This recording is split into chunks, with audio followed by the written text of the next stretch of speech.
Well, knowing how to sell a house isn't as simple as sticking a for sale sign on your lawn. Times have changed. We are in a different market and different times now.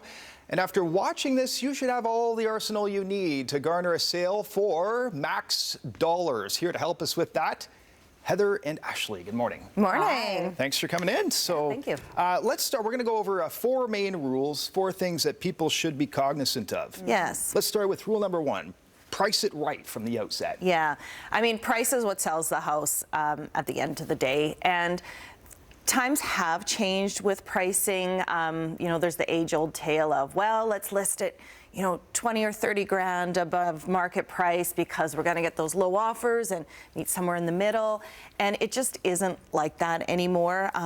Buyers are very savvy. They know when a house is overpriced, and we just won't have showings on it. So you really got to listen to your agent when they're giving you that market value price, to price it at market value and stay firm on your price, and you're going to get very close to market value pricing it right. And you're not going to do yourself any favors if you overprice it. You're not. You're going to be sitting there longer, waiting to move. It's going to sit there. The longer the house sits on the market, statistically, the lower offer you get, and you end up usually selling it at way less than if you priced it right the first time. I imagine there were potential buyers that came through that may have bought it if it weren't.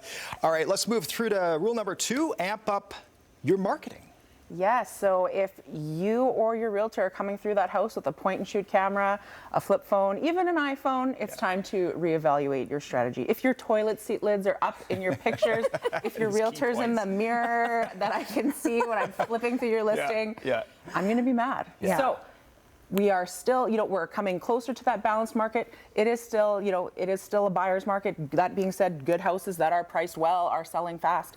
But, get those professional photographers in there. Everything is about your online marketing. So you got to look 10 out of 10 with your pictures. Your write-up has to be awesome. You're going to be on social media, syndication. You're going to be syndicated to every website that's known to man about real estate. So you've got to have those pictures looking 10 out of 10 or people are going to pass you by. It's all about investing. And when it comes to such a huge investment like this, invest in the marketing, invest in the advertising, put your best foot forward. Rule number three, splurge on staging because it'll pay off in the end.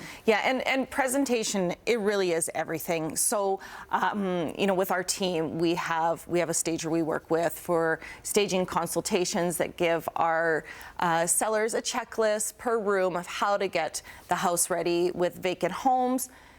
Bring in that furniture. It is an investment, but it makes a world of difference. When people walk in, it just brings warmth. They can, imagine themselves living there. They can see the furniture, and the space makes sense to them. One thing that my wife and I did when we were selling our house was we baked some cookies. Cost-effective option. Totally. But makes a big difference. Rule number four. Leave them out for people to eat too. Yeah, exactly. For us. Okay, and finally, you don't need to have an open house. No, and I mean, this is something that, I'm very honest with people about, and things have kind of changed because it used to be, oh, well, when's the open house? When's the open house? And in markets like Vancouver, where you're, taking bids at the end of a week-long period and you have an open house to get people through, that's a bit different. But right now here, you're getting a lot of looky-loos, nosy neighbors, people that have been looking for forever, or maybe even people that haven't been properly vetted by their realtor. And you have things in your house that are of value. So don't feel like you have to have an open house. If it's going to be a true part of your marketing plan that you've come up with, that's a bit different. But don't feel like you have to have one anymore, because if someone's really serious about your house, they're going to book an appointment with their realtor, or they're going to call the listing agent to book something. They're going to make it happen. They're going to make it happen. Awesome. Heather, Ashley, thanks for doing this. Thank you. All right, stay with us. Full weather details.